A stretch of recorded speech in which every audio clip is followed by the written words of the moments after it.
दरम्यान राष्ट्रवादी काँग्रेस पक्ष आता भाजपच्या विचारसरणीचा झाला असून त्याला विरोध असल्याचं काँग्रेसच्या इच्छुक उमेदवारांनी म्हटलंय। पाहूया।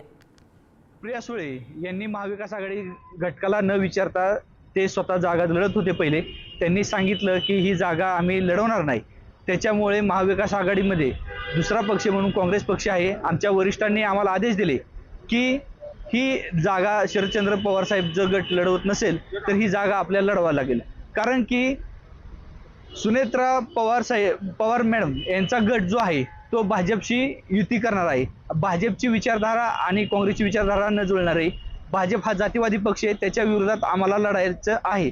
आमची ही जागा जी आहे ती महाविकास आघाडीमधून आम्ही निवडणूक लढवित आहोत। या महाविकास आघाडीसाठी मागच्या पंचवार्षिकीच्या निवडणुकीमध्ये ही जागा आम्ही शरदचंद्र पवार पक्षाला सोडली होती, परंतु सुनेत्रा पवार यांचं नाव जाहीर झाल्यानंतर या ठिकाणची जागा ते लढणार नाहीत असं त्यांनी जाहीर केल्यामुळे मग आम्ही काँग्रेसच्या कार्यकर्त्यांनी ठरवलं की आता आपण ही जागा लढवली पाहिजे।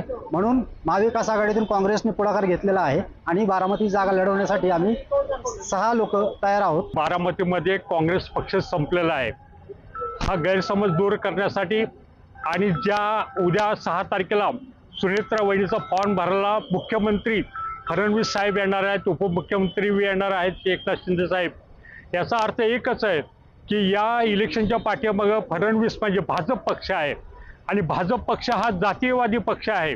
या जातीयवादी पक्षाला विरोध करण्यासाठी ठामपणे आमचा जो काँग्रेसचा पक्ष आहे तो इथं ठामपणे उभा आहे।